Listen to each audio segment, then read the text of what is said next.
Soyez bénis dans le précieux nom de notre Seigneur et Sauveur Yeshua. Très heureux de vous retrouver encore aujourd'hui par le biais de cette nouvelle vidéo. Aujourd'hui, nous allons aborder une notion un peu très particulière parce que nous allons parler essentiellement du christianisme et du Christ. Donc, nous allons aborder une notion aujourd'hui qui est celle de la nouvelle naissance. Et étant donné que c'est un élément fondamental du christianisme, nous allons chercher à comprendre qu'est-ce que naître de nouveau en réalité. La nouvelle naissance, qu'est-ce que la nouvelle naissance? Et donc, qu'est-ce que naître de nouveau? Connaissant que, ou sachant que c'est une notion qui fait beaucoup de problèmes à cause de la complexité, à cause de sa complexité, du moins à cause du manque de compréhension qu'on a de celle-ci. Du coup, il y a beaucoup de divergences en ce qui concerne les doctrines chrétiennes concernant la nouvelle naissance. Alors, par le biais de cette vidéo, nous allons essayer d'apporter la lumière selon la grâce que Dieu nous accordera afin que le peuple de Dieu soit éclairé sur ce qu'est la nouvelle naissance. Bien, pour notre étude donc aujourd'hui, on va devoir utiliser ou bien une partie du livre de Jean, chapitre 3, à partir du verset 1 à 6. Et donc, c'est les passages qui vont nous permettre de pouvoir élaborer notre réflexion, même si à la suite nous allons prendre d'autres passages qui vont nous permettre d'éclairer ce qui est dit, parce qu'en réalité, la parole de Dieu, ou bien du moins la Bible, est un puzzle et que pour qu'elle soit bien, comprise, il faut prendre des éléments de part et d'autre pour pouvoir expliquer. Les doctrines chrétiennes ne doivent pas être bâties sur un seul texte, sur un seul passage, sur un seul verset. C'est un tout. C'est donc pourquoi est-ce que nous allons commencer par lire le livre de Jean, chapitre 3, à partir du verset 1, que je vais vous lire dans la Bible version seconde. Donc je prends le passage de Jean, chapitre 3, que je vais commencer par lire. Mais il y eut un homme d'entre les pharisiens nommé Nicodème, un chef des Juifs. Donc en réalité, Nicodème était un ancien des Juifs, un représentant du peuple, ce qu'on appelle un chef des Juifs. Et donc, qui vint lui auprès de Jésus de nuit et lui dit, Rabbi, nous savons que tu es un docteur venu de Dieu, car personne ne peut faire ces miracles que tu fais si Dieu n'est avec lui. Donc, dans ce passage-ci, Nicodème va venir voir le Seigneur dans la nuit, parce que, étant un chef des Juifs, il ne voulait pas être reconnu par les pharisiens et autres qui avaient du dégoût ou qui reprochaient à Jésus tout un tas de choses. Alors, pour ne pas subir les critiques des siens, il va donc venir de nuit rencontrer le Seigneur. Et il va lui dire, Rabbi, nous savons que tu es un docteur venu de Dieu. Et quel est l'élément qui lui permet de dire ça? Il va enchaîner en disant, car personne ne peut faire ces miracles que tu fais si Dieu n'est avec lui. En fait, on remarque que l'élément qui lui permet d'établir l'authenticité de Jésus, c'est la somme des miracles qui accompagnent le Seigneur. C'est pourquoi il va dire que Jésus est un envoyé, est un docteur venu de Dieu, parce que les miracles l'attestent. Et le Seigneur va lui répondre. Jésus lui répondit, en vérité, je te le dis, si un homme ne naît de nouveau, il ne peut voir le royaume de Dieu. Il ne peut voir le royaume de Dieu. Et c'est ce que le Seigneur va lui répondre. C'est une condition sine qua non. S'il n'est pas né de nouveau, il ne peut voir le royaume de Dieu. Donc, d'où le sujet de notre vidéo d'aujourd'hui. Qu'est-ce que la nouvelle naissance? Qu'est-ce que le Seigneur entendait lorsqu'il disait « Celui qui n'est pas né de nouveau ne peut voir le royaume de Dieu. » Le royaume de Dieu. Donc, à la suite, Nicodème va dire, Nicodème lui dit, « Comment un homme peut-il naître quand il est vieux? Peut-il rentrer dans le sein de sa mère et naître ?» On comprend très bien que Nicodème a un problème de compréhension de l'évangile de Jésus-Christ. Pendant que le Seigneur Jésus lui annonce la nouvelle naissance, lui, il se demande comment faire pour rentrer dans le sein maternel. À ceci, on peut lire une chose, c'est que Nicodème typifie une sorte de chrétien. Parce qu'il y a un type de chrétien qui ne mesure l'authenticité d'un homme, d'un messager, d'un prophète ou d'un apôtre ou d'un pasteur qu'en fonction de la somme des miracles qu'il fait. Ce qui même va aboutir aux dérives qu'on a aujourd'hui où beaucoup de pasteurs vont aller chercher des pratiques de sorcellerie pour pouvoir faire des miracles et attirer de grandes foules. Et des églises où on prêche la sanctification et l'authentique christianisme, il n'y aura pas foule parce que les gens ont peur de la doctrine qui reproche, la doctrine qui critique. Donc, lui, en fait, pendant que le Seigneur prêchait l'évangile, lui, il regardait les miracles. Maintenant que le Seigneur lui dit, si quelqu'un ne naît de nouveau, il ne peut voir le royaume des cieux, lui se demande comment cela se peut faire. Parce qu'en fait, il ne prêtait pas attention à ce que le Seigneur enseignait, mais à ce que le Seigneur faisait. Donc, le Seigneur va lui répondre dans la suite. Jésus répondit, en vérité, je te le dis, si un homme ne naît d'eau et d'esprit, il ne peut entrer dans le royaume de Dieu. Ce qui est né de la chair est chair, et ce qui est né de l'esprit est esprit. Pour nous arrêter jusque-là avec cette explication, parce qu'après le Seigneur va lui dire, quand je te parle des choses de la terre, tu ne comprends pas. Et si donc je te parlais des choses d'en haut, est-ce que tu les comprendrais? Comment les comprendrais-tu? Donc, ici, on comprend très bien que Nicodème n'avait pas lui-même saisi le message de la nouvelle naissance. Et c'est le cas aujourd'hui parmi beaucoup de chrétiens qui n'ont pas saisi le message de la nouvelle naissance. Et c'est ce que nous allons donc expliquer. Avant d'avancer, nous allons faire un découpage de ce passage. Dans le verset 3, le Seigneur dit, en vérité, je te le dis, si un homme ne naît de nouveau, il ne peut voir le royaume de Dieu. Et dans le verset 5, il dit, en vérité, si un homme ne naît d'eau et d'esprit, il ne peut entrer dans le royaume de Dieu. Donc ici, on a deux situations. Il y a une condition pour voir, il y a deux conditions pour entrer. La condition pour voir, c'est naître de nouveau. La condition pour entrer, c'est naître d'eau et d'esprit. De toutes les façons, que tu sois né d'eau ou que tu sois né d'esprit, tu es né de nouveau. Mais ici, on a une double naissance. Lorsqu'on dit, soit qu'on est né de nouveau, si on est né une seule fois, c'est-à-dire d'eau, on est né de nouveau. Et si on est né d'eau et d'esprit, on est né deux fois. On a une naissance d'eau et on a une naissance d'esprit. Maintenant, naître de nouveau, c'est donc quoi? C'est d'être engendré de nouveau. Mais maintenant, on est engendré par quoi? Ce que nous allons voir aujourd'hui, c'est la nouvelle naissance par l'eau. La condition pour voir le royaume. Parce qu'il y a la condition pour voir le royaume et la condition pour entrer dans le royaume. Il faut réunir deux conditions pour entrer dans le royaume, mais il y a une seule condition pour voir le royaume.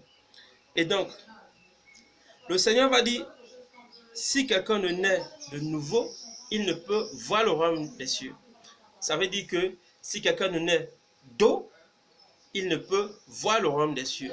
Puisqu'il y a une naissance d'eau et il y a une naissance d'esprit. De toutes les façons, il faut naître.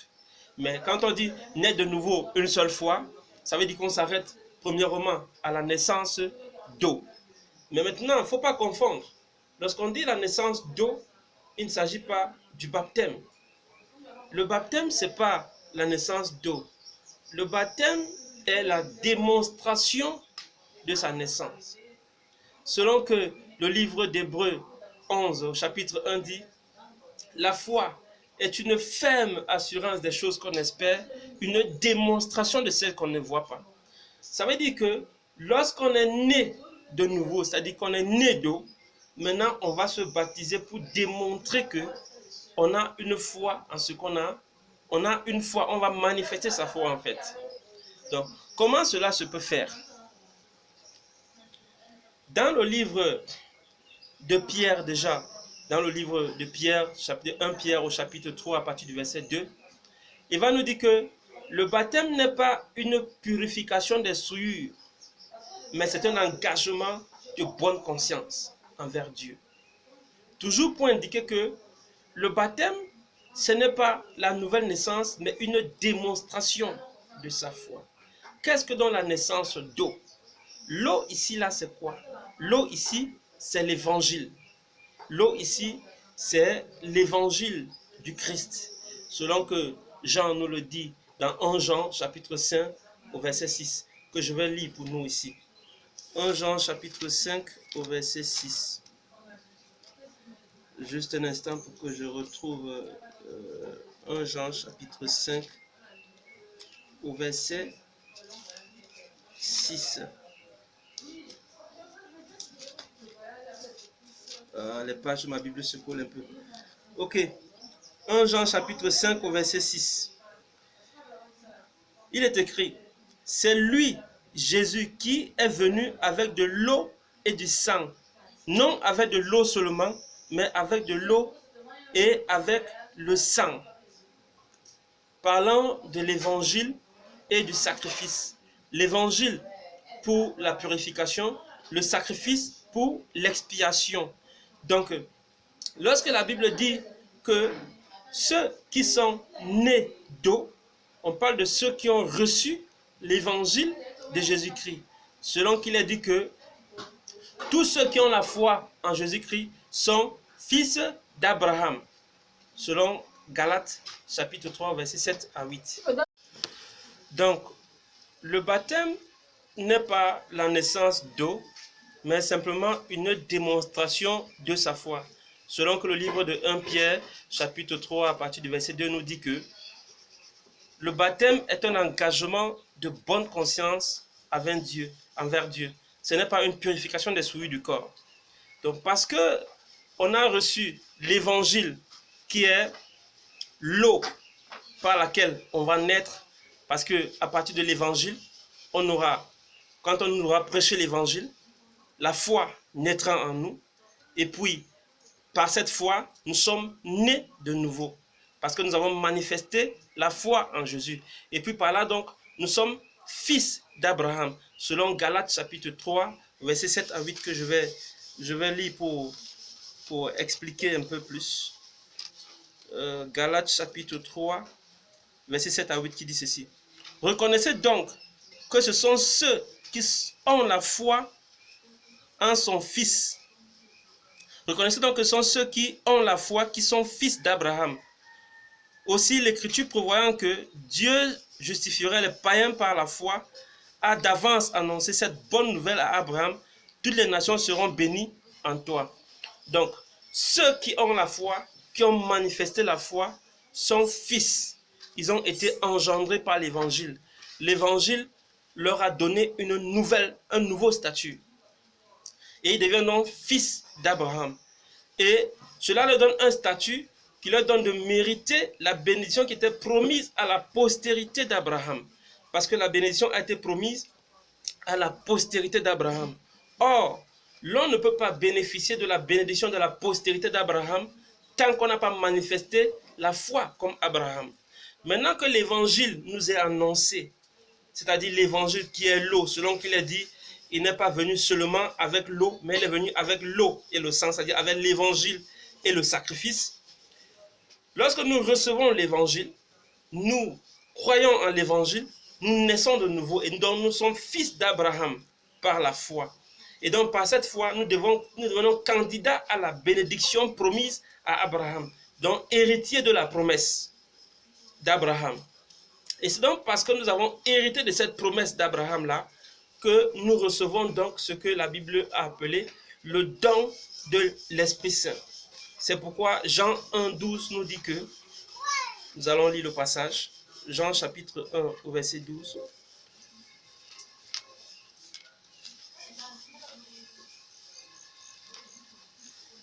Nous dit que, mais à tous ceux qui l'ont reçu, à ceux qui croient en son nom, elle a donné le pouvoir de devenir enfants de Dieu.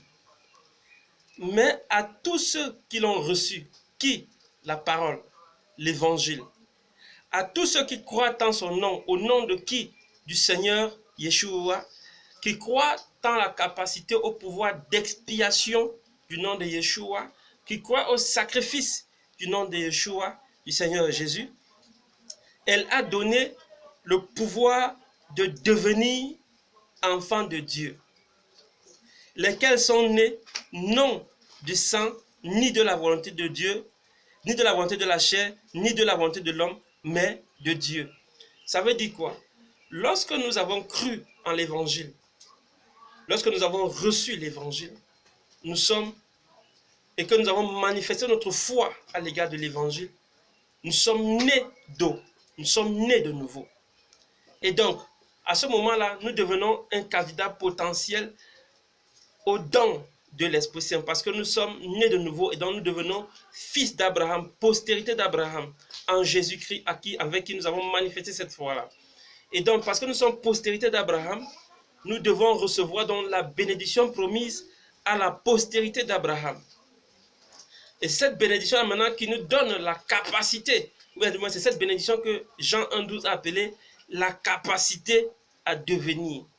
Parce que c'est là où on verra dans ma prochaine vidéo, ou alors dans une autre vidéo, j'expliquerai la naissance d'esprit. Parce que le Seigneur a dit, si quelqu'un ne naît d'eau et d'esprit, il ne peut entrer dans le royaume. Mais jusqu'ici encore, nous parlons de la naissance d'eau. Or, la condition pour la nouvelle naissance était simplement de voir le royaume. Parce qu'il y a ceux qui voient le royaume, et il y a ceux qui entrent dans le royaume. D'ailleurs, la Bible le dit bien, il y a beaucoup d'appelés, mais il y a peu d'élus. Or, les élus sont ceux qui entrent dans le royaume. Les appelés sont tous ceux qui ont cru en l'évangile et qui ont reçu le don. Ils ont été appelés à une élection. Je ne sais pas si vous comprenez bien. Donc, ils ont été appelés à une élection. Maintenant que l'on a reçu, qu'on a été appelé et qu'on a été appelé par l'évangile et qu'on a reçu l'évangile, on a manifesté la foi à l'égard de l'évangile, on est né de nouveau. Et cette nouvelle naissance, nous allons la démontrer par l'acte du baptême. C'est pourquoi lorsqu'on va à l'eau, on est plongé à l'eau pour dire qu'on meurt avec Christ et on ressort de l'eau pour dire qu'on est de nouveau avec Christ. En fait, on enterre une vie pour vivre dans une nouveauté de vie. C'est ça la symbolique du baptême, qui n'est bien sûr pas à négliger, parce que chaque chose, chaque acte a une signification, bien qu'étant une symbolique, a une puissance spirituelle. Parce que même Moïse a été baptisé dans la mer Rouge. La Bible dit que cette eau était une figure du baptême. C'est ce que nous dit la Bible dans le livre de 1 Pierre. C'était une figure du baptême. Donc, même Moïse et tout le peuple d'Israël, sortant de l'Égypte, est passé par la mer Rouge. C'était une figure du baptême. Donc, c'est un chemin à pas négliger parce que nous tous devons passer par là. Et c'est aussi la démonstration de notre foi et de notre attachement à la volonté de Dieu. Donc, pour nous résumer, dans le livre de Jean chapitre 1, chapitre 3 à partir du verset 1, le Seigneur nous parle de la nouvelle naissance, condition sine qua non pour voir le royaume des cieux.